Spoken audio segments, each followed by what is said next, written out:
Yes, exactly. Nightmares.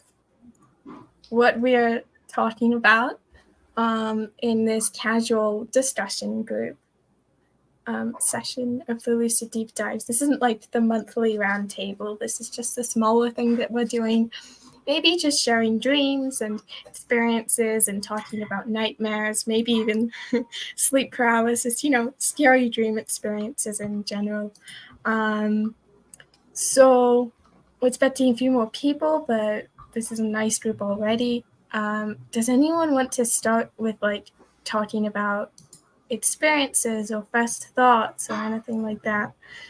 I don't know. I don't feel like this session needs to be facilitated as much as others, but like I don't know. I also don't know who wants to talk. I guess, yeah. It would be good to have like a starting point, right? Like, what kind of nightmares do we want to talk about? Do we want to talk about the spooky, scary monster sort? Do we want to talk about the existential dread of like real things happening to you and you not knowing exactly in that moment whether or not that's like actually a thing or what's the flavor we're going for? The dread of boring work dreams. I think we can No. start by defining what a nightmare is to everybody, because I know everybody's scared of different things, but in general, it just constitutes of like a dream with negative emotions that has like a stressful impact on the psyche. And sometimes it could be, monsters and things. Sometimes it's more realistic things like kidnapping and death. So I guess it looks a little different for everybody. For sure. Yeah. Yeah, so like I guess what does everyone's nightmares look like? I guess I can start. Or do you want to like define it like because I agree with your definition 100%. I think Yeah. I think nightmares I think I might add that nightmares like stick around when you wake up. You're thinking about them, mulling them over. They have like you said, like a pretty deep impact on the psyche beyond just like the initial instance of it occurring. Yeah, definitely. They create like a real impact on your waking life. Sometimes it carries on the whole day if I don't take space to like separate myself from the dream a little bit. For me, writing it down helps me like create that space and get it off of my chest almost. That makes a lot of sense. Yeah. I guess for me, nightmares nowadays usually tend to blur dream and reality a little bit. There's either a pretty big breakdown or I'm dealing with something that's very down to earth and more difficult to get lucid from. The typical monsters and whatever that tends to get me lucid pretty quickly. And from there, they stops being a nightmare. Even like with like recurring stuff from like trauma dreams, I guess is one way to put it. Dealing with like active shooter situations, that kind of deal. Like that gets me lucid quickly, and I do wonder if like acting in supernatural ways within nightmares can kind of take away from like the potential therapeutic effects of like actually going through that situation and dealing with it, but I don't know. What about it gets you lucid? Is it the emotion or just the realization that it's not normal? Yeah, so it's kind of I always have like a very base level awareness ongoing, and when something extreme happens that triggers very strong emotions for me, and if I want to deny that that thing's occurring, I will search for reasons for why that is, and whenever that happens, I'm like, okay, yeah, this is a dream. I have access to abilities and other things to help me deal with this situation. So it's really just like the fear and like the strong emotions that drives me towards looking for a solution or a way out based on all available information. And part of that information is the very low level bodily awareness that I'm like actually dreaming.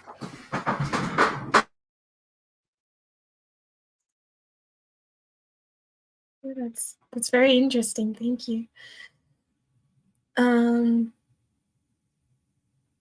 Do you want to give examples of when this has happened, or where do we want to go with sure. Like I had a solid span of about a year or two after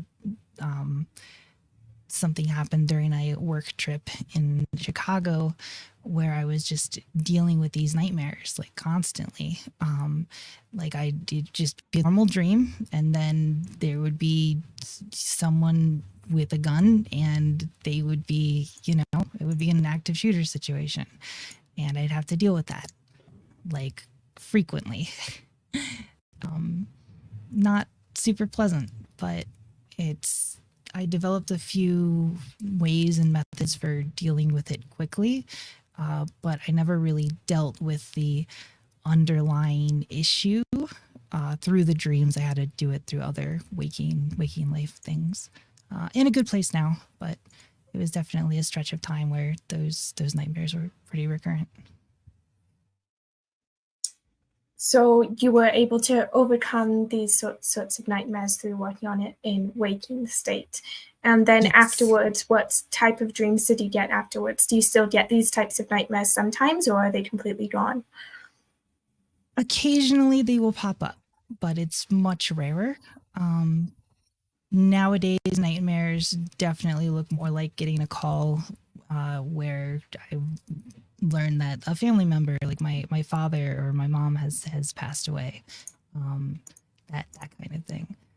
There's been a couple where the lines between like dreaming and reality are blurred, but that one, I'll probably see that one for later. It's a little bit more interesting. There's some setup there, but I kind of want to hear what like other people have experienced. I don't want to hog all the time here. Oh no, I was very glad to hear about that stuff. It's a great place to start, basically. Does anyone want to speak to what MZ said or add something new? I mean, I could speak from my experience, if this is the time for that.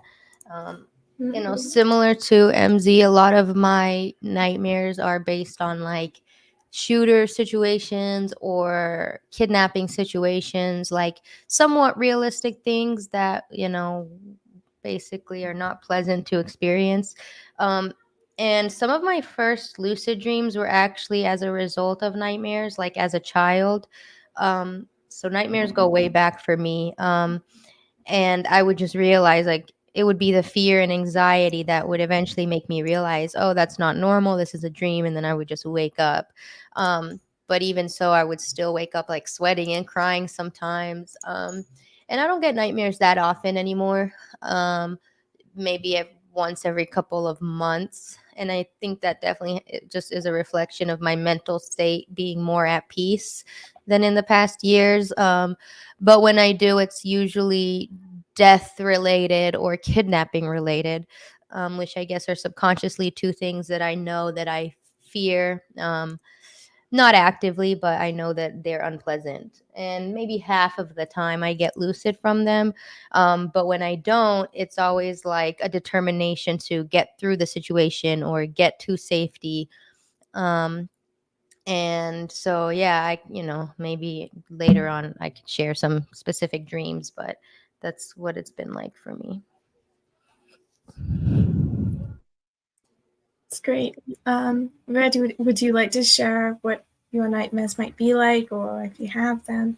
Yeah, I guess with me, all I remember is as a kid, I did have, more of those like monster nightmares or whatever, but also just being lucid makes it hard to get a nightmare, Not really scary when you know it's a dream. But yeah, I have had like a couple dreams that would be nightmares, but for different reasons. Like, yeah, like just being completely gross what's going on. So Even if it's a dream, I still don't want to be there. And there's situations where, yeah, just the characters, they act bad, you don't like their personality. So, things don't need to be scary monster for it to be a nightmare. Just like Music said of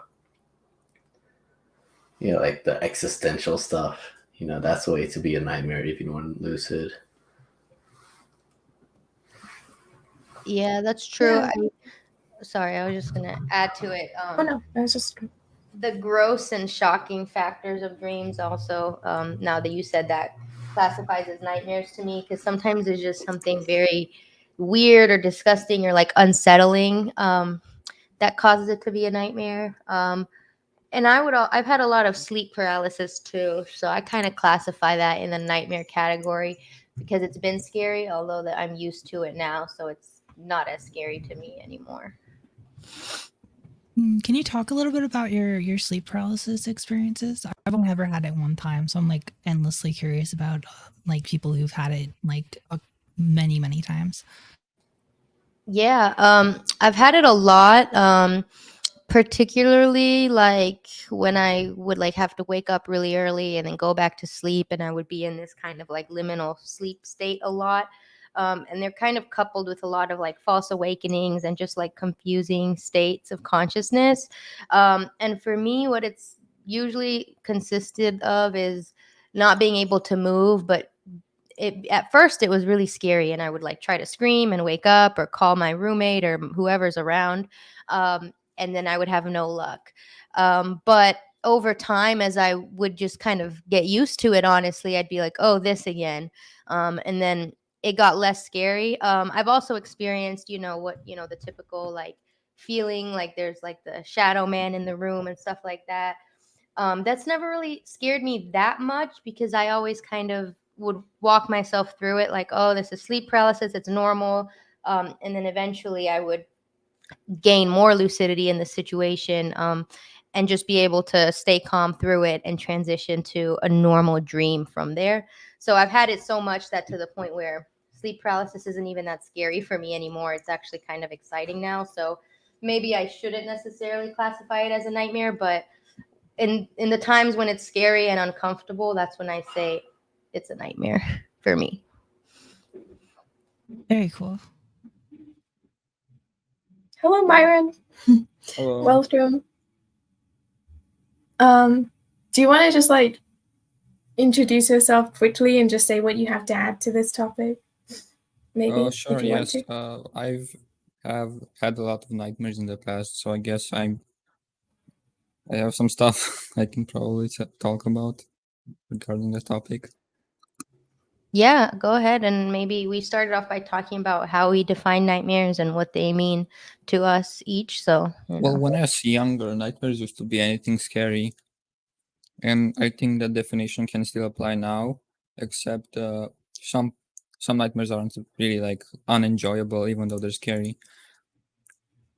So I'd say what I consider a bad nightmare nowadays will be something that makes me feel unpleasant, such as pain or whatever. Because many nightmares is just me surviving against maybe a creature or just something happening, which is scary but also enjoyable, kind of like playing a horror game.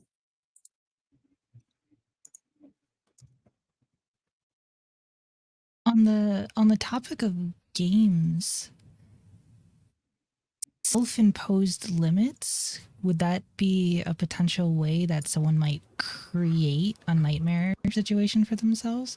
I don't know if you have some experience with this, Red, with like persistent realm stuff, but I wonder if like I keep coming back to this idea of like loss of control, because in a lot of my nightmares I'm dealing with like loss of control, and I wonder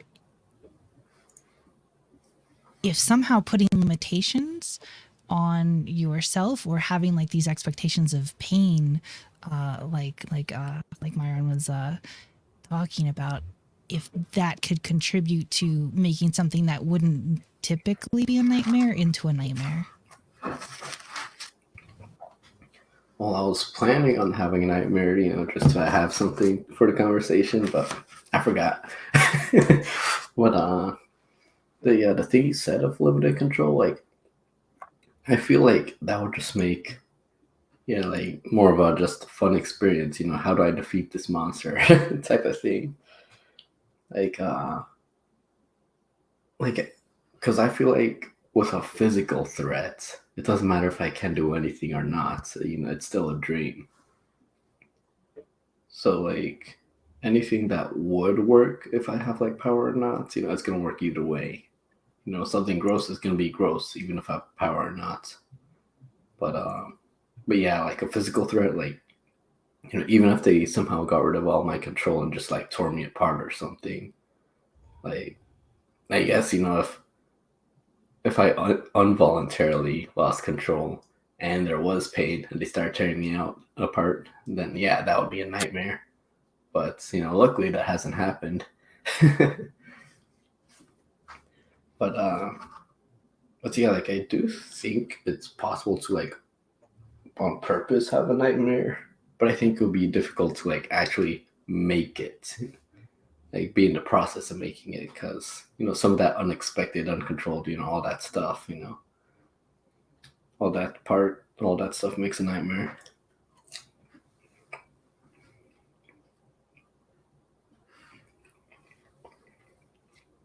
It's cool.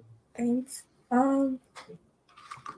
So I don't really know exactly how to structure this because I can see I just wrote down quickly the amount of directions we could go with this topic. But I hate to like drive it off topic or make it like seem overly structured or something. But something we can talk about is I was just thinking of how do people find that their nightmares tend to end? That's an interesting topic, actually. Yeah, I could speak. Mara, do you want to start? Oh, go ahead if you want to go first. You can go ahead. I don't know. Okay. Usually for me, they have they either end in lucidity, in which case I just run away from the scene or fly away or literally try to change the scene to kind of mitigate the stressful feelings that come with it. And that helps me create like a middle ground between the emotions of the nightmare so it doesn't carry on with me throughout the day. The other way, if it doesn't end in lucidity, it usually ends abruptly, either right as something is happening, like right as I get shot, or right as like the big climax of the dream narrative is happening. Most of my nightmares are narrative based, so it'll be like I'm running from somebody or somebody's chasing me or whatever, I'm trying to escape whatever situation. So it either ends in lucidity or in like an abrupt way. And when it ends in the abrupt way, it's usually harder for me to kind of balance it out because I immediately wake up like in like a breath trying to process the emotions of everything that just happened. And then because I wasn't lucid, I just kind of have to bring myself back to reality. So that is more of a challenging transition than when I do get lucid. But yeah, a lot of times, sometimes as well, if it ends abruptly like that, or if I die or something, there's like a in between void of blackness right before I wake up, and that I kind of process it, but I'm still not fully lucid. I'm just like thinking, am I dead? Am I alive? Was that real? Like just kind of processing it. So yeah, it's usually one of those ways for me. I often find in the moments where I am waking up from a nightmare, usually due to like suddenly like dying essentially a lot of time, I'll realize what it is as I'm waking up and have a desire to go back in and retcon the situation. So that often nightmares end for me in like a almost like a deal where I'm going back into the dream to kind of deal with that situation again, like as soon as possible.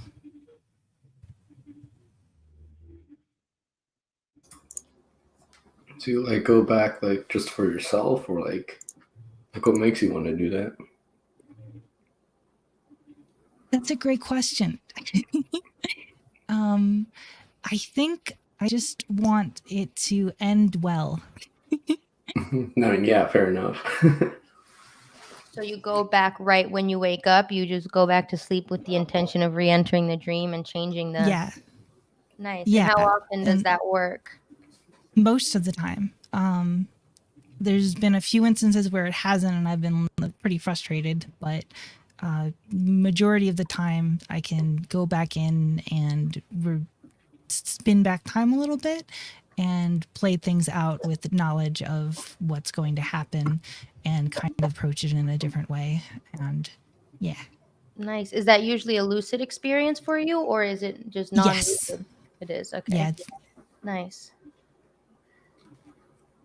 Yeah, it seems like that is like related to how I was feeling about kind of creating that space to be able to mentally wrap your head around and process. Yeah. Yeah. It's definitely my way of processing it, I think.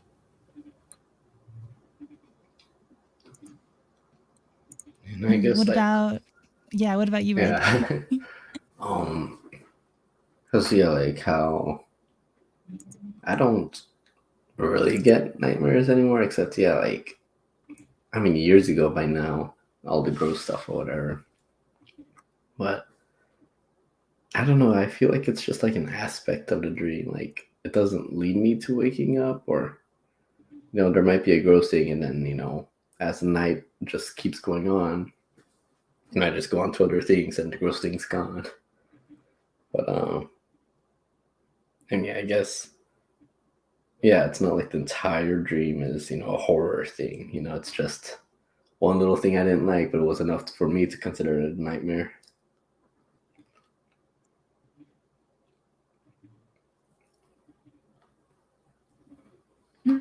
That's cool. Does anyone want to share a story which relates to this? To nightmares. Yeah, sure. I have a story which is quite interesting because it shows how a perfectly normal dream can go wrong. Anyway, I was in my room in my house, and for some reason it had like this weird glowing that made it look really good. It felt really cool too. It was like being in a huge grass field. And basically, the rest of my house was dark, and I did not really care. I had two people who are my classmates in my room, and then they went outside my room, ran away. I was like, where are they going? So I followed them, and I could feel something was starting to go wrong until I went a little bit further. And at that point, I felt that the nightmare began. Like, nothing happened, but I felt, I don't know how to explain it, but I just knew. And so I looked down a hallway, and there's this fucking abomination of a creature in front of me that's changing shapes and size, and it's really scary, right? It gave me like a huge feeling of terror. And I used dream control to escape it. I just made a tube below me, and that was about it. But it was really interesting to see how it can shift that way. Yeah. Does anyone else have a similar experience like that of it changing so fast? I have something similar. Not so much it changing, but me noticing that it was going to change and then stopping it from doing so. This was a lucid a while back. There was some exploration elements, some riding in hovercrafts, like just general silliness. But it turned into kind of like a sci-fi thing, and there was going to be a xenomorph from like Aliens that was going to be coming out and like attacking me and everyone else that was in, where was it? I don't remember the exact place. I'd have to go find it in my dream journal. But anyway, like I knew this was going to happen. Just out of the blue, probably because of associations with like sci-fi stuff, and some of like the architecture was pretty reminiscent of like sets and things within the Alien movies. But knowing that was going to happen, I was able to redirect my focus elsewhere and kind of negate the occurrence altogether. And so the threat of it was there, and like the underlying fear was there, but I was able to push the dream into a different direction, just by having that awareness of, you know, what my general set of symbols were in the dreamscape.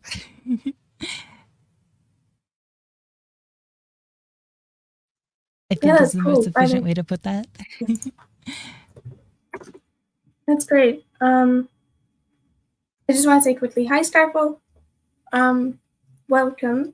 Do you want to say anything to start off? We're kind of discussing, well, we were talking about the way nightmares end, and then we said, you know, sort of the way nightmares, the way that they start from normal dreams. So we went through a bit of a topic change there, but Yeah, so, sorry about that. I was just trying to add myself, and someone added me already, so I was just confusing myself for a second. Anyway, hopefully everything's all right. Can you hear me? Yep. Awesome. You can probably see me a little bit too because the light's okay. But yeah, I'm not really someone who's had a bunch of nightmares. I've had more kind of suspense thriller dreams, and I've had a lot of dreams where there'll be like something suspenseful happening, but it'll resolve itself in some way. Like I've had dreams where I've been in like a plane crash and then I just repeated the whole situation and fixed it. And I've had dreams where I've been in like fights with crazy, you know, like I've been in dreams where I was kidnapped by a race of, you know, slavers from the Star Trek game that I've played, and I ended up stealing their ship and flying it back to Earth's space dock. And yeah, so I've had dreams, but they tend to resolve themselves into, you know, into like the tension gets resolved in them. That's typically how my dreams go. So I don't really have like typical nightmares in a sense.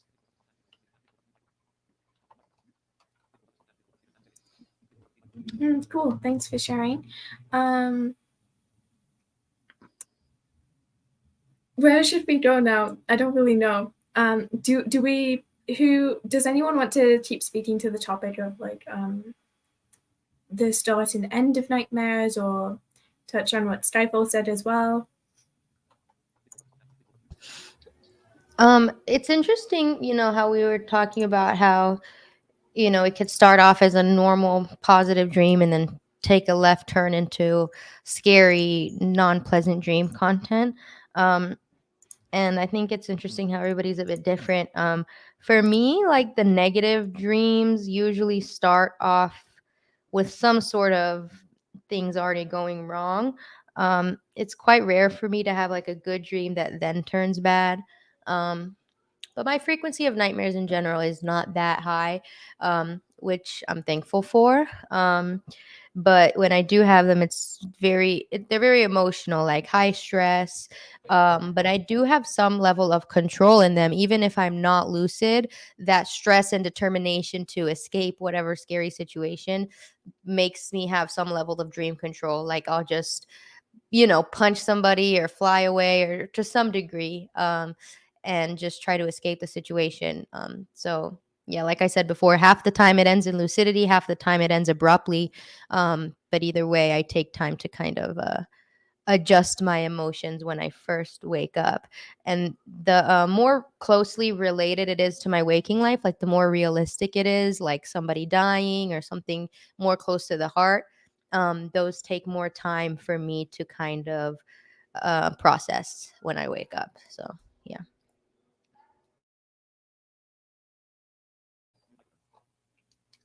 I was wondering if I might jump in here a little bit because I've heard some interesting, you know, things from some people before, and I think, you know, dreams are very responsive and reactive, and you know, from my experience, you know, you can have dreams that react and respond to your waking life emotions and stress, and so if you're like really stressed out when awake, you can end up having dreams that reflect your stress. If I've been stressed out about something, I've dreamt of that thing before, and you know, kind of had those kind of experiences. I've had dreams where not really on the level of nightmares, but more like stress dreams where I'm like trying to take an exam in class or read something, but of course I can't read anything on the page, on the braille page. I can read something in braille and I'm trying to read it. I can't understand what I'm doing, or I'm supposed to take an exam on a topic and I don't know what I'm supposed to be doing. And so I've had dreams like that. I don't really consider those nightmares. It's not like a high level of fear. It's just more stress dreams. But dreams are very reactive and responsive, and so you could be having a pretty standard dream, but if you react in a certain way, you become afraid of something. Or let's take some lucid dreams, for example, because this happens to people too. Some people can think that, well, if I think of something scary, then it'll happen. And if you get lucid and you're not really aware, let's take that scenario where you tell characters that you're dreaming, like really common one that people have, been basically told to believe that if you do that, then something negative is going to happen. If you come in with that association, you think, oh, well, if I tell a character that I'm dreaming, something's negative is going to happen. Or if you're just uncertain, if you're just unsure of the response, or it's a new thing to you and you're a little nervous, you're not really sure where it's going to go. And then you do something and you end up getting sort of like a negative response. Getting some sort of fear response tends to have that reflected back at you. And a dream can devolve in that sort of a way into a kind of a fear experience as well. So how people react in situations, emotional responses, have a good bit to do as well with all that too. Yeah, that's a good point. And now that you say that, I'm thinking about just last night, I had like a stressful dream. And I guess I don't immediately classify them as nightmares because they're not like that high level of fear and dread or disgust. But it's always when I'm thinking of something or I have to do something the next day, like this, for example. I have a stress dream about either missing it or being late or not being able to access the internet. And it's always like me fighting this kind of anxiety. And I noticed, like Skyfall said, the thoughts and expectations as you're falling asleep plays a big role in that. So because I was thinking about it a lot and just getting prepared mentally, it kind of spilled its way into my dream state. And I was watching an alien movie the other day before bed, and then I had a dream about aliens. It wasn't really a nightmare, but that content, as we know, spills over into our dreams. And the whole like talking to dream characters turns the dream into a nightmare thing. A lot of people have this experience, and I think it's because of that expectation that is set online with all this content being said about, oh, don't do this, don't do that in a dream. It sets people up for nightmares with that expectation, which is interesting. But for me, I've always had positive experiences when talking to dream characters. I think only once ever have they looked at me weird or turned on me or whatever. But even those, I wouldn't classify them as nightmares. So I guess it's interesting how everybody has different scales of what they would classify as a nightmare for themselves. But for me, it's a certain intensity of the emotion that has to be there that affects my waking life mood upon awakening. But yeah, I think expectation plays a big role. If you are convinced that, oh, doing this is going to give me nightmares, or sleeping on my back is going to give me nightmares, or whatever it is, as we know, beliefs play a big role in dream content. So yeah. Speaking briefly about setting up for nightmares, what is going on with Night Owl right now? I was going to ask that. Night Owl's in like some abandoned shed in the woods over there. Looks all the was same to running me, the- guys. He His was camera running is so- in some something. creepy shed. Skyfall, I'll set the scene for you. I started the video running through the woods like a lot of my dreams start, running from something. And you turn left, you turn right, you go straight, always running. And then finally, you see a glimmer of hope. It's an abandoned building in the woods. You're not sure if it's more danger or a safe space. So I'm here now, keeping my eye on the entrance, making sure that if something finds me, I got my escape route planned. So I'm just sitting up in the rafters now. I think I lost him. So Don't forget the That's like 38. the most amazing thing ever. Yeah, that's kind of cool. But yeah, it's interesting on the dream character front. They're always positive for me. They're I tell them that I'm dreaming, they'll help me with dream control. It's always a positive experience.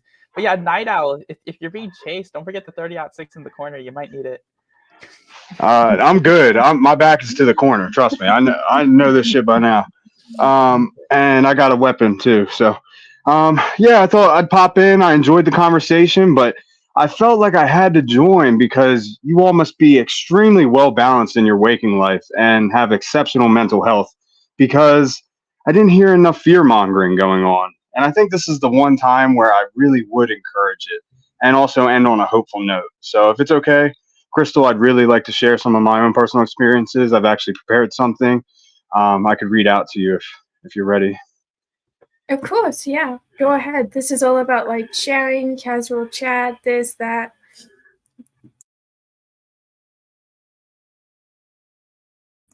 You have the floor.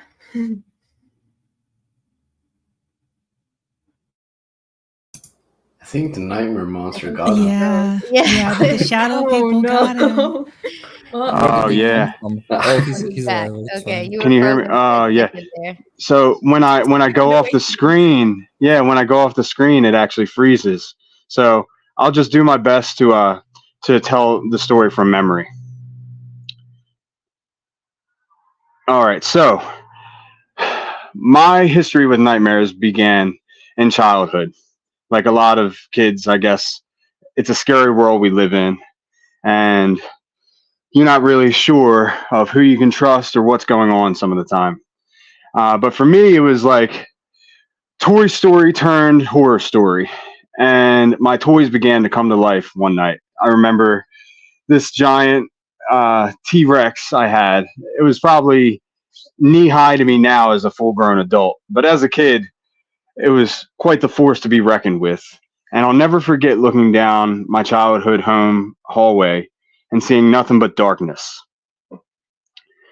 I woke up that night afraid of my house, afraid of my toys, even afraid of the people who lived in my house because they were dream characters and I couldn't trust them when I was asleep. But as I got older, my nightmarish experiences didn't end there. I actually have a history of parasomnias, including sleepwalking, sleep talking, and sleep paralysis.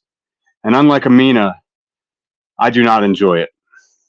While I fully acknowledge that it can be a useful springboard into lucidity, my first true night terror came when I became lucid within the dream and found myself paralyzed. I had no control. I recognized I was asleep when my dad slammed the dryer door shut in the room adjacent to me, and it woke me up without opening my eyes. All I could see around me was darkness, and it felt like I was strapped to the most uncomfortable square chair you can imagine. Bound by the wrists and the ankles, I literally could not move. And all I could feel was my pinky finger kind of gently tapping on the side of my actual bed sheets in waking life as I frailed and panicked within the dream.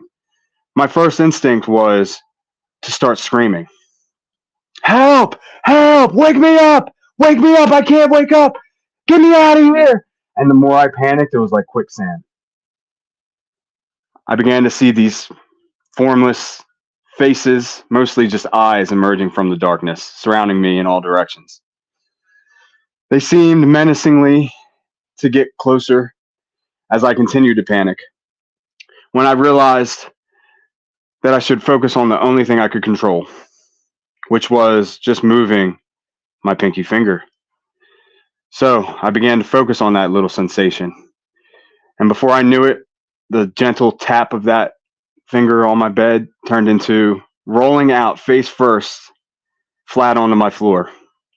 Panting and out of breath, I immediately turned to my dad, who was still in the same room doing the laundry, and hysterically yelled at him, "Why didn't you wake me up? Didn't you hear me screaming?"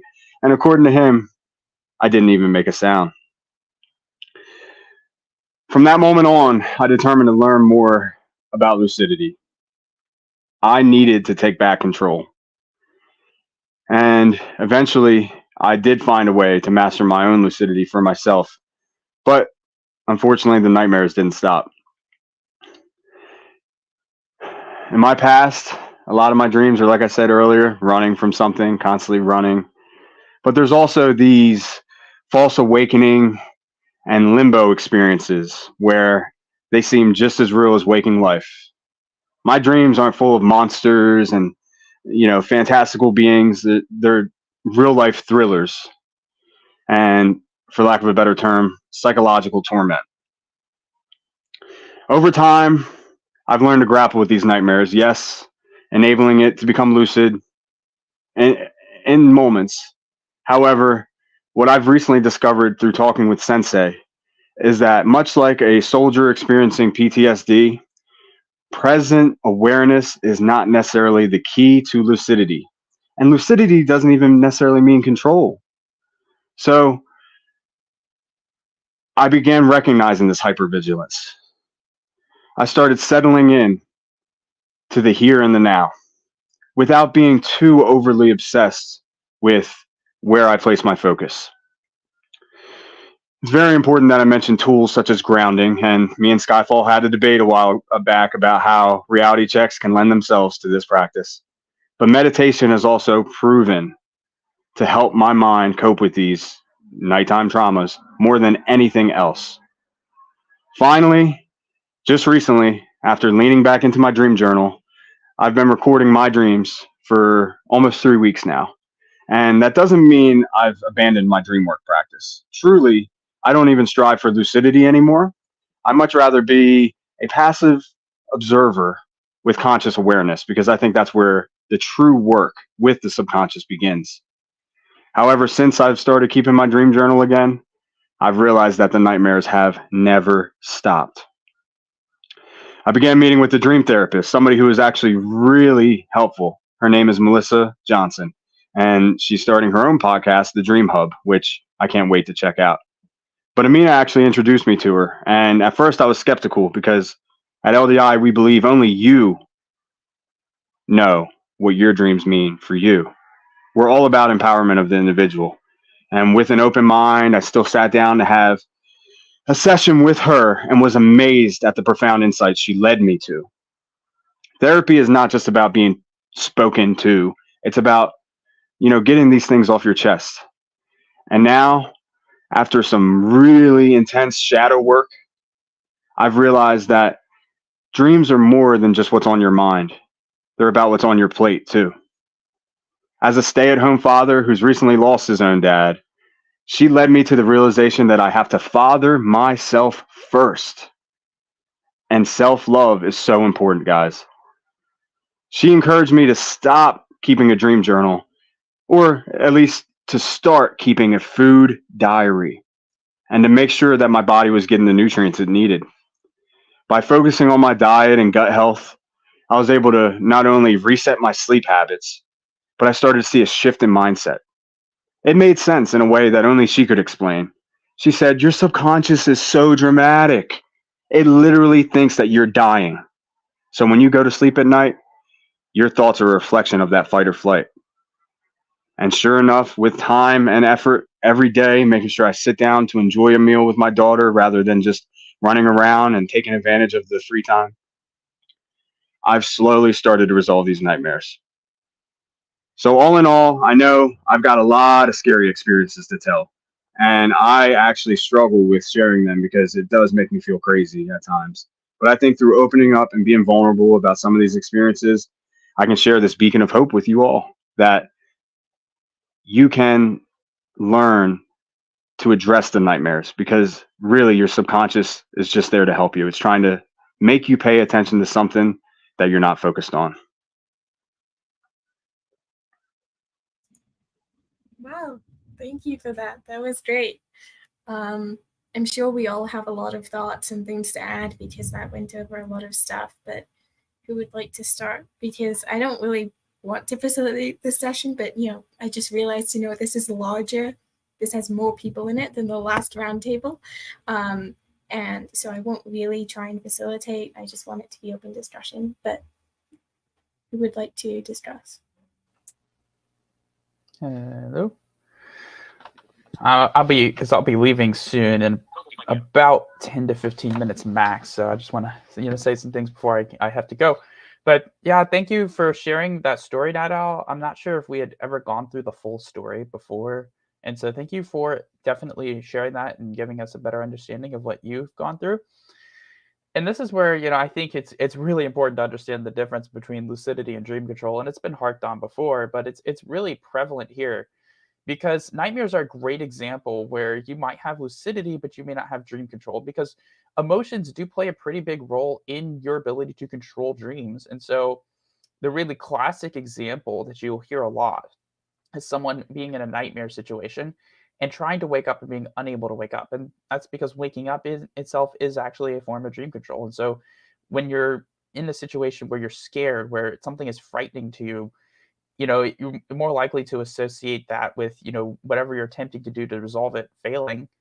And emotional, responses are a big part of that. They shape your expectations. You have an emotional response to something, it shapes how you see that thing. You could look at a person and have a particular emotional response to them, and that kind of shades what you think about that person, or how what you think that person might do, just in absence of, other data and other information.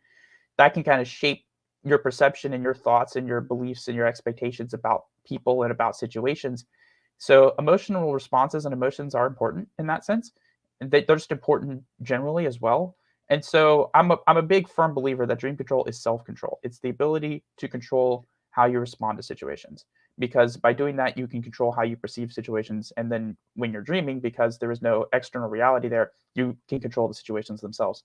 And so I'm a big proponent of that. And so, yes, I think that Night Owl, what you're doing is good there in that sense. I'm glad that you're able to work with kind of resolving some of those situations, and waking life, especially something as serious as the stuff you were talking about, absolutely has an impact. And so I think it's really important to consider all of those things. So yeah, at the end of the day, dream control isn't lucidity. Lucidity isn't dream control. And ultimately, controlling a dream is really about self-control. It's about, being able to control how you respond and react to things. And it's not always easy for people. Yes, thank you, Skyfall. I really do appreciate that. And I think that's what these deep dives are all about, right? Especially the roundtables where we get to hear from so many different perspectives. Everybody has a different experience, and that diversity of experience is just as different as all of our waking lives. I will add this recent realization through, another great conversation with Sensei, and actually Tony too, who's an omni dreamer. They both actually led me to believe that we all experience persistent realms every night we go to sleep. They're a projection of our mind space. What do you guys think about that? And I'm open to any other questions about what I talked about. Unfortunately, I do have to go in 10 minutes myself, but I'm so glad I got to pop in here and share that with you all.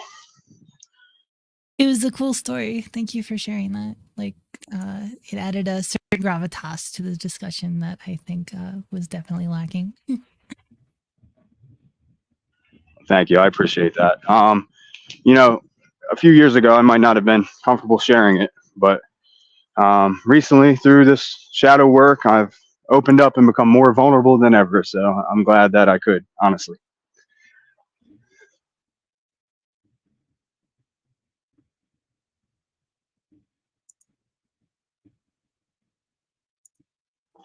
Okay, so let me ask you guys. I'll take the floor for a second. Let me ask you. So, what is the scariest thing you can imagine?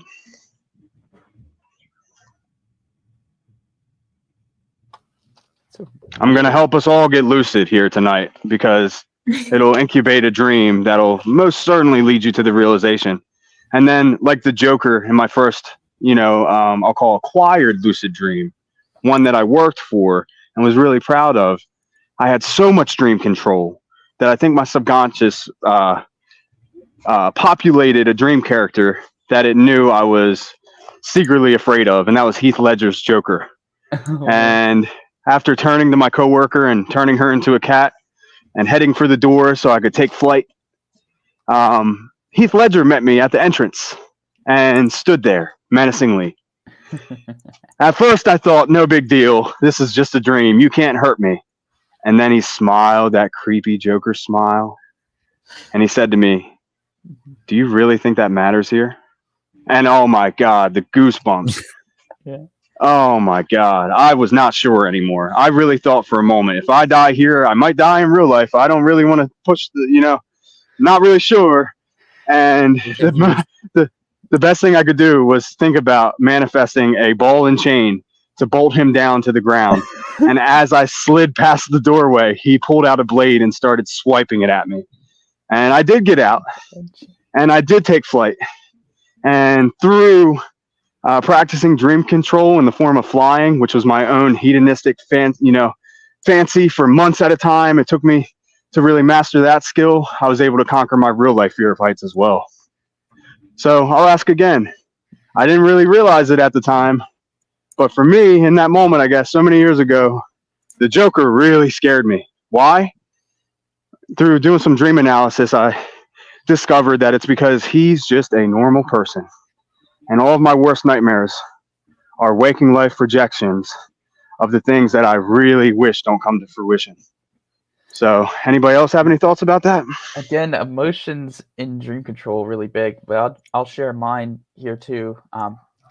But probably the biggest thing that I would be afraid of is not being in control of something really crazy, of being in like a situation where something is going to happen that's kind of inevitable and not having any ability to change it or do anything about it is probably the scariest thing for me. I like order and structure and, being able to exert myself in that way to maintain it. And so being in that kind of a situation where everything is out of control, it's like if you're on, imagine like you're on like a like you see the car accident in slow motion kind of thing. Like imagine like you're falling out of the sky or you're coming down and you just like know like without a doubt that you're gonna die or like something really crazy is gonna happen to you and there's nothing you can do about it. That's the thing that I would be probably most afraid of because then there's nothing I could do about it, honestly. But I in dreams I know there's always something I can do about it, and so I've never really had a dream like that that's been totally beyond my control in that sense because there's always something I can do about it. And at the end of the day, it just comes. I don't. I've never really had a dream that's been like that crazy where. That's why I've never had crazy nightmares like that is because I associate dreams with safety. Dreams to me are safe spaces. They are, places where I'm not actually going to get hurt. And so I always have some level of control. I'm never completely out of control. I'm never so far out of control that something really, really crazy is going to happen to me and there's nothing I could ever do about it. Because even just not wanting to be in that situation in a dream can change the dream itself for me. So even when I'm not lucid. I really motion to have Ryan join us for the next dream control deep dive because I'd love to hear how you got to that point. Or maybe it's just, a reflection of who you are, Skyfall. So thank you for sharing. Definitely cool discussion here.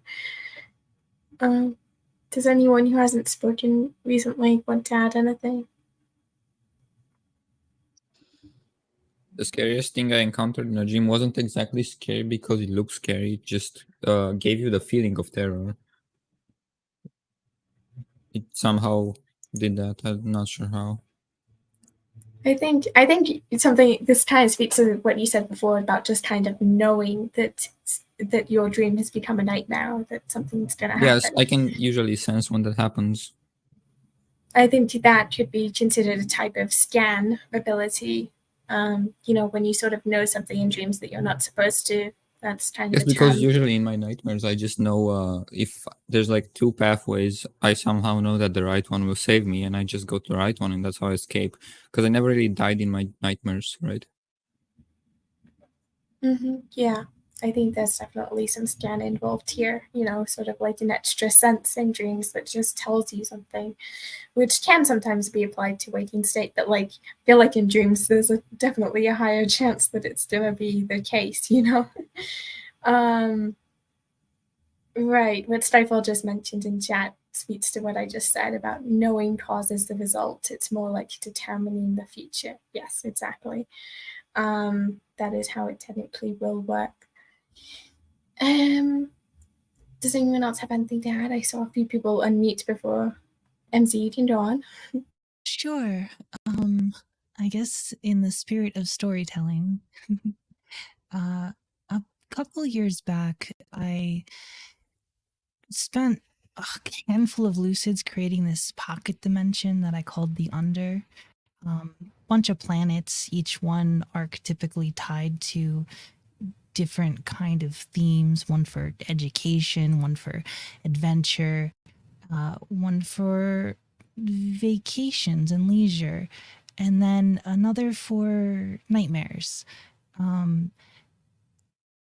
I went to this nightmare world the first night that I went to it, thinking, yeah, this is going to be a pretty easy way to get lucid. I'm going to run into some monsters, realize what's going on, get lucid, and have a fun time.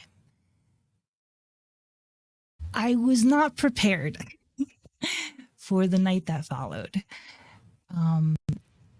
What occurred was a series of dreams in which my sense of self, my sense of control were stripped away. I was presented with false awakenings that seemed incredibly real. And each one of them led parts of the previous dreams into my reality, and I lost all sense, I suppose, of what was and wasn't real. I lost sense of control, sense of agency. It was properly terrifying, and gave me a real sense of respect for asking your subconscious to terrify you.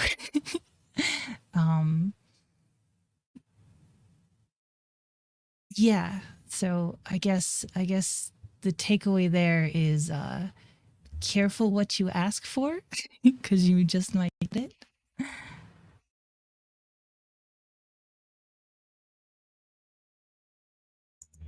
Thank you. Who would like to add something to that or to what was talked about before? Yeah, I'd say the false awakenings are some of the worst nightmarish experiences I've ever had as well, MZ. Um, it really is unsettling when you think you've finally gotten out of that space, and only to realize that your mind has played yet another trick on you again. It really speaks to how convincing the dream world can be while you're in that reality. And I do have to go in 1 minute. So thank you all so much for the time. I will end with a little symbolism for you all. Since we are on the Dream Dojo, I'd like to just remind everybody watching and enjoying the playback to follow the official at Lucid LD Initiative YouTube page. They commented in the chat as well. Right now we have 18 subscribers and we just need to get to 50 in order to live stream there next time. So please go check out at LD Initiative on YouTube, and we'll continue to host all of our content there. Amina's done a great job at sharing all of the deep dives and putting some beautiful artwork over on that channel. So check it out.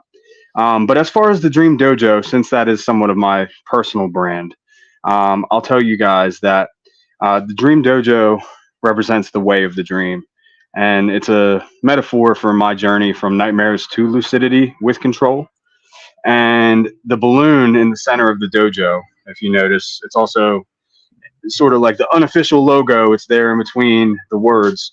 It represents a few things. First, it's a nod to the balloon from It, because Stephen King is my favorite horror author and has made some great movies through his literary work. Number two, it's a reference to my daughter, the beacon of hope I have in my own life, because I love Bluey. And there's an amazing episode called Keepy Uppy, all about trying to keep that balloon afloat. And the last thing I'll say is that I couldn't think of a better metaphor for the temporal nature of mortality. Carpe diem, memento mori. Thank you all. Hope you have a great day. Peace and sweet dreams. I am also gonna have to run as well, so I'm going to follow him right out the door and not let it hit me in the rear as I do so. Thank you guys for having us here, even though it's been very brief, and have a good rest of the day and look forward to talking to you all later. Thank you both for coming. It was great to have you both hear you both talk about things. So we'll see you around. Thank you. All right, let's see. Do you want to jump into a new topic, or keep on touching on the topic which we were just talking about? Because I want to have it flow, but again, I do have some things set up as well. I think we can jump to the next thing unless anybody has a burning thing to add. Nothing burning here. Mhm. Hopefully. Knock on wood. Right. Okay. I do have let's- a question for folks. Oh, sure. Was there any nightmare that you can speak to that you ended up enjoying at the end of it? It might have started as a nightmare, but it turned into something like enjoyable. And I guess, can you like detail that experience? Not necessarily that it turned into something fun, but the general nightmare might have been entertaining in a way. I kind of have. How so? Oh, sorry. Oh no, go ahead. Elaborate. Well, when you have like for example, I had this nightmare where I was in a forest and just like night owl actually, with log cabins around, and there were like creatures that posed as animals, but they weren't really animals, and it was fun running away from them and hiding and surviving. That's what I mean. Just really fun and interesting to dream about, I guess. A horror game enthusiast.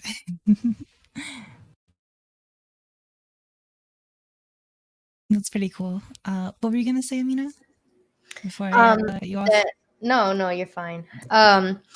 Yeah, usually for me, if it's a nightmare, it usually doesn't turn positive. But the last one I had kind of did. So I guess I'll share a dream story. I was like being kidnapped and they kept, just chasing me, but I was like running away from these people trying to prison me. And I kept trying to like call my mom and stuff. And every time I would run somewhere new, they would like find me somehow. And then even the police was like against me, so I just like couldn't trust anybody. But then eventually towards the end I become lucid. But even though I was lucid, I was still kind of like, dang, that was scary. Like I'm still kind of breathing heavy from all that, from running from these kidnappers. So I just fly away, and I fly up into the sky and the dream turns white, and I just like ask to see God. And I'm not like super heavy religious or anything. I was just looking for something to kind of bring me some inner peace to kind of mitigate the stressful feeling. And the whole dream just turns white, and I see all these interesting fractal patterns. So it was kind of cool, and it helped me transition a little bit. And then I just woke up shortly after. So it separated myself from the negative feelings of the dream, but it still sucked up until that point. So yeah, that was it. It's cool that you were able to turn it around though and still get an interesting experience. Despite the I guess that really comes down to like putting distance, right, between you and the nightmare. Even if you're not awake, you can still do it within the dream. Yeah, exactly. I was trying to think of the most positive thing I could think of, and in that moment it was like, let me see God, and then the whole dream just turns into like this white light, and then yeah. It did help though. What were the fractal patterns like? I don't even fully remember. It was just really random patterns. In like the whole dream was white, and then there was like all these black lines and kind of like glitchy movements. Yeah, I don't really know. It was random, but it was cool to look at. Nice. Yeah. I guess I can share like a recent story-ish. So was having like a string of wilds recently. I ended up dealing with like Shadow Thrall from like Destiny. The first one, I ended up like having like a physical confrontation with it with like no real control. Ended up yielding back in, and there was like a whole group of them just like in my like living room / kitchen area. Threw a fireball from D&D at them, cleared it away, and just like ran outside, like, and flew away and just tried to put distance, because I didn't clear out all of them, and I wasn't really feeling like having too much of a fight there. especially since the entire house was just like filled with darkness and everything else. Up at like a poolside beach party. It was a very odd transition from like clearly spooky stuff that, you know, I felt a certain way about, and then suddenly there's just casual party stuff happening. I'm just like, okay, I'll take this moment to relax. It was nice. The first part wasn't nice, but the rest of it was nice.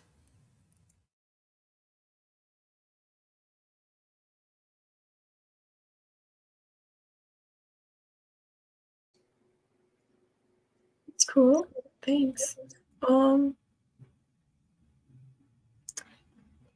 Does anyone have anything to add to this topic, or do we want to? Because I do have a list of potential topics. I should probably send it in chat instead of in someone's DMs, because that can be like more shared. Yeah, I think you could propose the next one for us to get into. Yeah. Okay. Let me see. That's just the ones in future. Oh, it didn't format correctly. Anyway, okay, so I think a cool thing that we can discuss could be something like monsters, like how do monsters appear, also stuff to do with like how it relates to waking state resolve and lucidity, and we can go deeper into sleep paralysis. I don't know if we should do that or not, like how many people can do that. Whatever appeals to people, these are just kind of topics we can go into. Does something come to mind for people? Also, people can continue to share personal dreams. That's always great. The floor is open. I don't have any particular like monster experiences. I mean, the only ones I could really think of, I guess I would classify as like sleep paralysis experience. And it's not like a monster that I saw. It was more of just like an energy felt. And funny enough, like the one that comes to mind, it was like a creepy monster voice. And I was scared because it was like just eerie and everything. But I decided to like talk to it, and I was in sleep paralysis. And at this point, I'm used to sleep paralysis. It usually doesn't scare me, but hearing that voice like say my name in like a creepy monster voice like really threw me off. But what was funny was that like it wasn't like a mean monster. It was just had a scary voice. And it was telling me nice things. It was like, oh, you're great. You're doing amazing. Like, you know, it was giving me positive, like feedback, but the voice was so scary that it threw me off. And so I was just like, when I woke up, I was kind of like still in shock a little bit, like, you know, that after nightmare feeling. So even though it was a quote unquote good monster, I was like, you know, the scary voice really gets to me. And that scared me more than I've had dreams where I even saw like weird creatures, like mythical creatures, like a hunchback, or like, you know, one of those Narnia half human, half uh, deer guys or whatever. The Um, satyrs, yeah. yeah, exactly. But those didn't even scare me. They were just elements of the dream. Um, but for some reason, that creepy demon voice really got to me, and the fact that I couldn't see it, it was like in my head, but it was nice at the end of the day. So I guess it's all about like what do we label things as that makes them scary, like when it comes to monsters and such, which is why I asked earlier in the chat if anybody has ever confronted like a dream monster chasing them or whatever, because I've noticed that when you turn around and start talking to them, it gives an interesting reaction. And another time that it happened to me, I asked like the sleep paralysis shadow figure, like, who are you? And it told me, I am you. And that was kind of interesting. And I was like, okay, that makes sense. You're a part of me. So I'm only scared of you because I don't know what it is, or whatever. Like whatever I consider scary, like a staticky deep voice, you know, it's all about my mentality and labels that makes it scary to me. So the unknown is scary. But yeah, that's my experience. All my nightmare monsters aren't good creatures. All of them are mean to me. unfortunately, and I have begun writing about some of them. Yeah. Many years ago, I tried to like befriend one of the like monsters or demons or whatever that was harassing me. And despite trying to be friends with it, it was still like trying to find ways to be very mean, just in more petty ways than it was before, which I found interesting.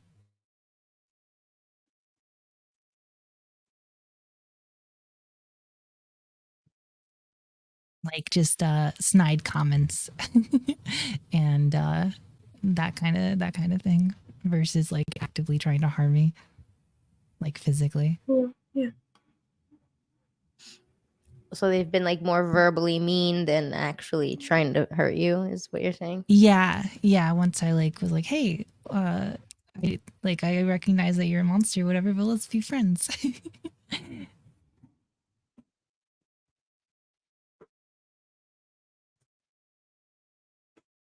That's cool. So, how many people here tend to sort of find resolve or confront their, like, specifically the things which happen in their dreams? Or does it kind of come naturally, or does it seem to get resolved at all? Because we touched on this a bit before, but yeah. Well, Every time for me, since many years ago, I will try to directly confront the thing, because running for me doesn't work half the time. For whatever reason, if I think I just like expect to have to deal with it, and they end up like, you know, getting ahead of me or whatever. And so like the most efficient thing to do is to like confront it head on. Usually that means a fight. Sometimes that means like talking, but usually it means a fight.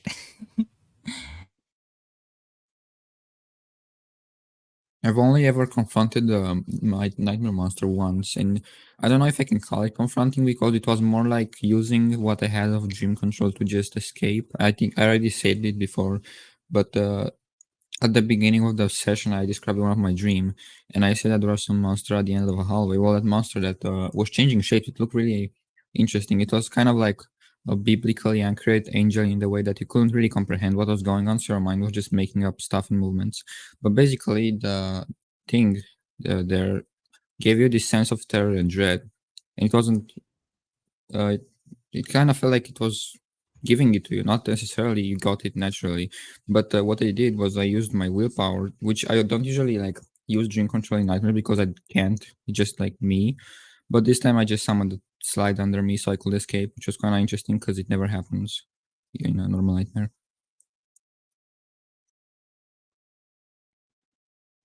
I do find that it's difficult to confront non-physical nightmare entities, I guess, that operate on like more of like an ontological level, or more of like a psychic level, or however you want to put that. There's different kind of forms that can take and have taken in the past. A little bit trickier to directly confront something in the usual ways if you can't actually like interact with it in the usual ways.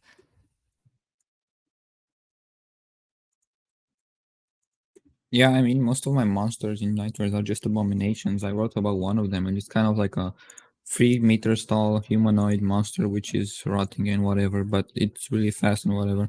But basically, it just, you cannot escape that or confront it. You have to, actually, you can escape it, but you have to be real. You have to use your survival instincts in dreams and scan or whatever.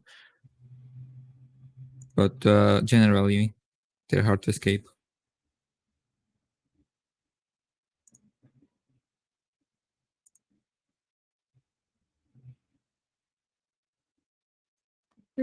cool. This is a bit of a strange one that just came to me as a potential topic. What do you do in nightmares to try and fight? Or do you run? Or do you hide? Or do you like try and resolve it in some other way? Would you like maybe lucidly or non-lucidly? Like, is that a word? Anyway. Yeah. For me, like, even when I'm not lucid, I still have some level of control. And I think like the strong desire to resolve the situation results in some level of dream control. So usually I'll like try to run away, or sometimes I'll even fly away, even if I'm not lucid, just because I'm like trying to get out so quickly. But sometimes I will also fight back, and I'll like, either like physically fight back, or like I'll just like, oh, I wish I had like a bat or a gun or something, and I'll like fight back in self defense. And usually it goes my way. And so most of my nightmares have some level of dream control, if I'm not lucid. So I'll try to fight or get away for the most part.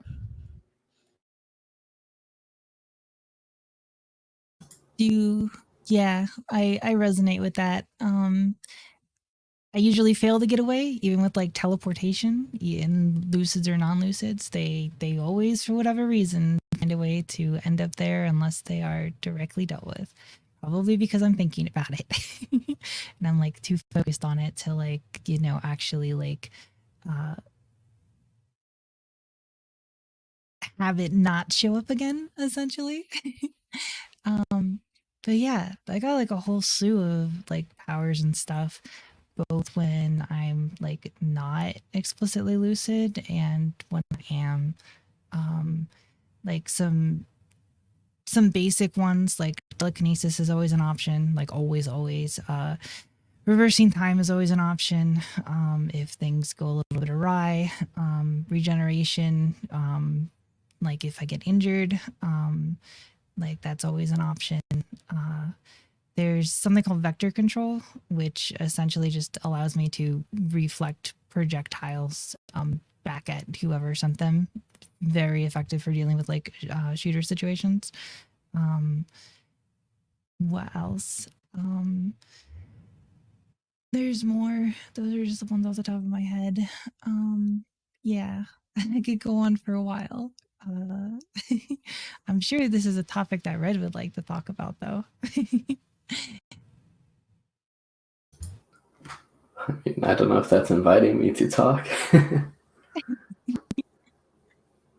Yeah, like, I guess, I mean, yeah, like, since this does go with the question of before of, like, if you've ever confronted dream character, like the old dream monster or whatever, how, yeah, like I did mention in the control conversation, how that's how I started using control over everything.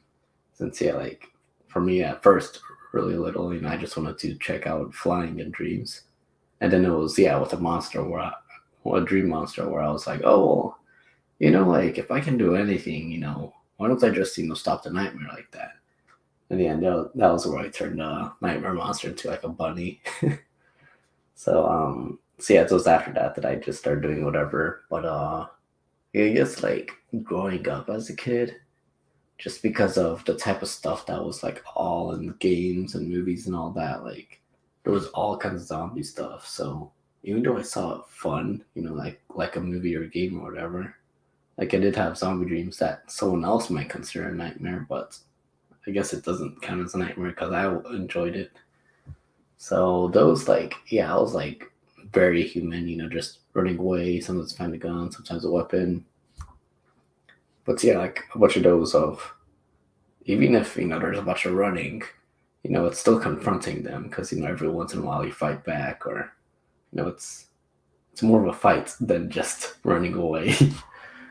But yeah, I guess of currently, like, any nightmare stuff, well, I want the gross stuff. All I can do is like remove it from the dream, but I mean, if it's gross, what do I do? I remove it, I change its personality or how it looks, like Throw some keep bleach it on it. away. Throw some bleach on it. Yeah, just clean it up. Yeah. But yeah, like either way, even if I change it, that's practically the same as just removing it. But But yeah, I guess like the type of stuff we were saying, of all those type of controls, like that just feels like some fun dream control, like fighting type stuff. Like I wouldn't call it a nightmare at all at that point. Yes, just- yeah. It would just be like a just boss fight. it ends it pretty. What I think that plays into like what Hugh is asking in like the comments here, like Yeah. evolution of monsters that are like actually scary. Yeah, like very early on, it was just like werewolves, like demons, that kind of thing. Like, you know, pretty standard fare nightmare kind of stuff.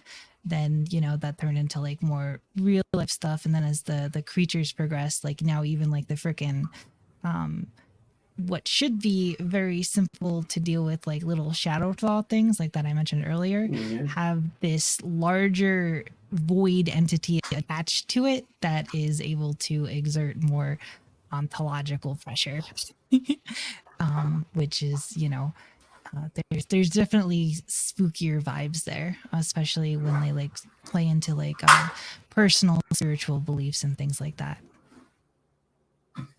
I guess that's true. Like, I guess my dreams usually don't go to that scale. Partially because I guess I'm not so interested in it.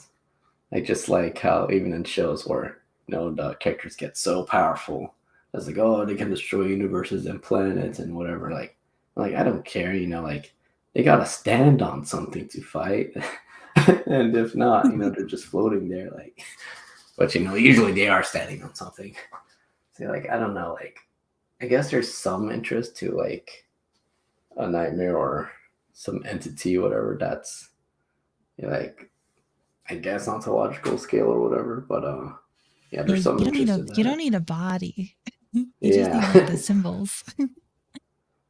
I mean, yeah, like, I guess that's just the scale that I usually don't go to, just because, I don't know, if I have an opponent, I want to see them. So yeah, like I don't really face that, but I mean, I don't know, it might be worth trying out.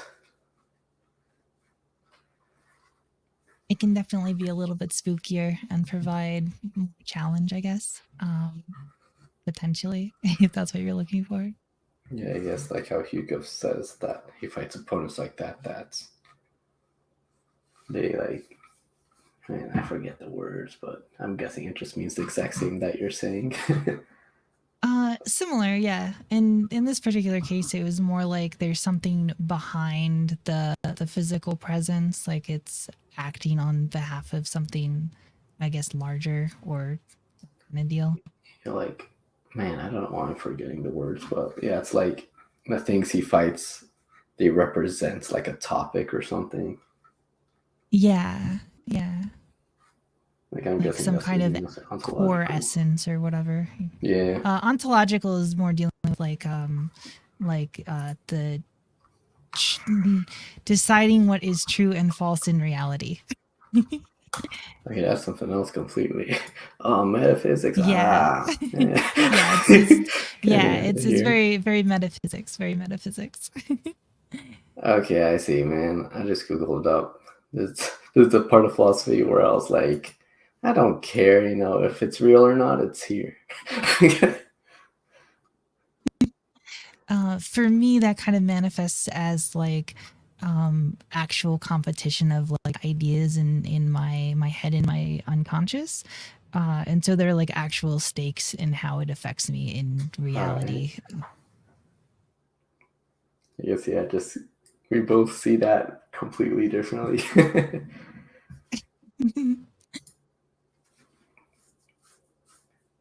Yeah, it's very much a like which idea is going to win out versus other ideas. Like that's the struggle there for me, and where the fear comes from, because if like some ideas end up winning out, yeah, it can lead to sadness. Yeah.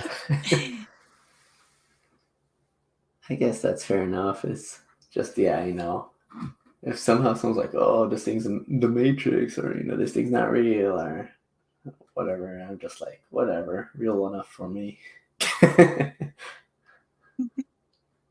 But yeah, I totally get that.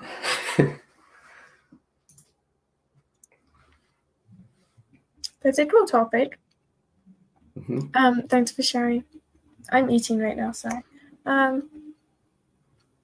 So we do have like 20 minutes left. We could try and relate this to anyone listening or just like to people in general. And just be like, what suggestions do you have for people for overcoming nightmares, or what to do inside of nightmares, or this and that? You know, what do you have to say to people? If anyone would like to start. I mean, like, if you're lucid during that, like, yeah, some people, you know, they worry about, oh, like, I tried to use control to run away or fight back, whatever, and you know, they mess up with control, like, it happens sometimes, but yeah, once you know it's a dream, there's literally no reason to run away, no reason to fight back, you know. You can't, there's no reason to fear them. It's a dream. But So this is, I think that's easy to say, but in the moment when you're experiencing it, when you're in the midst of those emotions,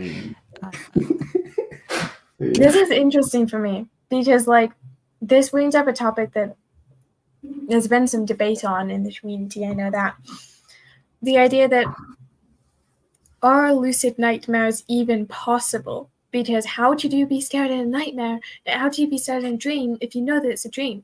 But then, you know, there's all of these other factors that go into it. And then you can also question level of awareness and the impact that your level of awareness will have on it. Because if you're completely sure that you're in a dream, you're very high awareness, you're grounded, this, that, you can maybe have more control over your thoughts, feelings, actions, responses.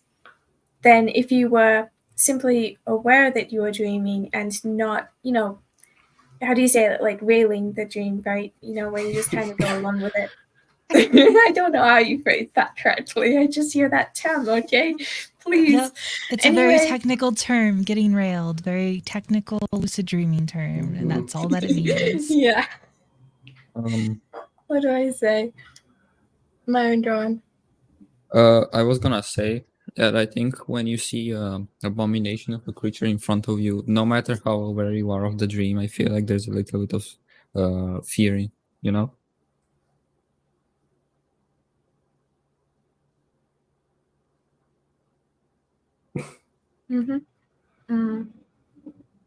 Not to mention if you're sort of like experiencing that type of stand stuff that you've mentioned before, where the dream is telling you something. I don't believe that lucidity itself, well, in fact, lucidity might even make you take it more seriously than if you weren't lucid, but, you know, that's just a guess. I've never had a lucid nightmare, actually, so I don't know. So that is to say, when you become lucid in a nightmare, what happens? It just turns into a normal dream, right? As you mentioned? Or... Well, I did not have a lucid nightmare, but when I did get lucid in nightmares, I just wake up because I don't want to be there, usually. But sometimes they're nice. But I never got lucid in a nice nightmare, so yeah, unlucky. I guess we are starting to wrap up now, though. Yeah, like it's lucid nightmares and like regular nightmares.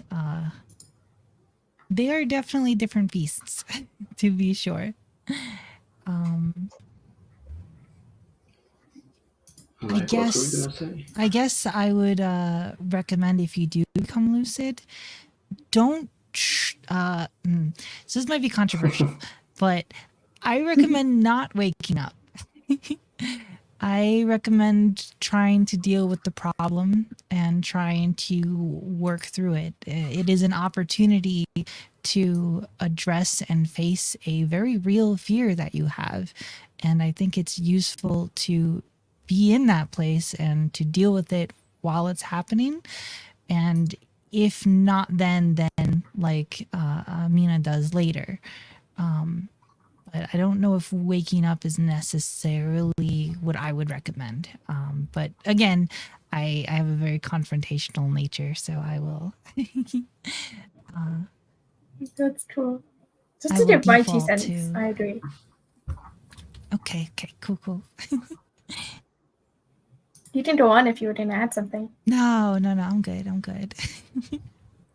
Nice, yeah. I think personally, even if like the idea isn't to I don't believe that you have to be inherently like confrontational to do that either. I mean, I don't know, you weren't implying that either, but like what I'm saying is like there's so many different ways that you can try to resolve it rather than waking up, which doesn't necessarily mean like fighting it. It would mean more just trying to understand, trying to get over it or resolve it in whatever way that dreams sometimes do or often do, because dreams do tend to be sort of like a place of resolve, to my understanding, where lots of waking state issues, ideas tend to sort of manifest, and the dream state is to try to resolve them. That's what I'm getting from people these days, primarily, as what the dream state tends to do for people. But like you can take advantage of nightmares definitely to try and do that too,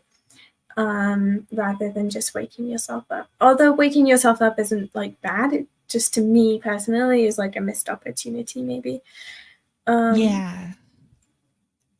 I know that I haven't really been talking too much. I'm kind of trying to work with two initiatives at once. I mean, I'm not sure anyone here is watching the Lucid Dreaming Experiment Initiative chat at the same time, but I'm in there too. Just stuff is happening everywhere today. It's amazing, but it's chaotic. So I'd like to mention that I don't really get many nightmares. I think I did a bit more when I was younger, but always just very small amounts. I mean, things that I've been able to tell from my nightmares is that there doesn't seem to be an exact monster, or even when I know that something's happening, something's wrong, like I don't actually witness that thing happening in a strange way, where it's like I don't really ever confront the thing directly. For example, one time I was very scared and I thought something was about to appear in front of me. But like I completely expected it to happen. But somehow I was shielded, and what appeared in front of me was just like a normal image of like a woman or something. It was really confusing, but it like sort of deflated the situation and the dream just kind of went on. It wasn't lucidity, it wasn't a realization, it wasn't like, hey, this is my dream, I can make it not scare me or something. I genuinely believed that I was about to see like the most scary thing I could come up with, and somehow I didn't. And that's happened like twice, which I found interesting. But like I suppose, sort of my mindset regarding dreams kind of shields me a bit from that type of stuff, which is nice. But one time I did get lucid because like a storm appeared in the sky, and I was very scared of it, and I was like, that's it, I'm gonna die. It wasn't like a nightmare, it was just kind of, natural disaster. I don't know. And then I used dream control. I was like, hey, this is a dream. And then I just made it disappear. And then I woke up because the dream ended, I guess. But that actually was the experience that got me into lucid dreaming, because I had been lucid dreaming before, but then I sort of got out of it. And then that reminded me that it existed, basically. So I thought I could share that just quickly. Pretty cool things shared so far. Does anyone want to like end with a quick story, or with more, what you've got out of this session, or more stuff to do with what you would suggest to people? Anything at all? I can just give some quick closing thoughts. I love what you all said earlier about not suggesting that people wake up. I mean, of course, you always have the, ability to do that, but nightmares can be very healing and transformative if we confront them and try to, either change the ending or work with them in some way. There usually is some sort of indication there about what's happening in our mental state.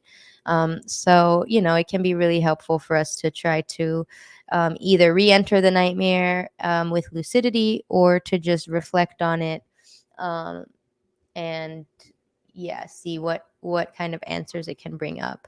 And sometimes I even wake up and I hate the dream and I don't want to record it, but I still push through that to write the dream down, because sometimes understanding and meaning comes later on.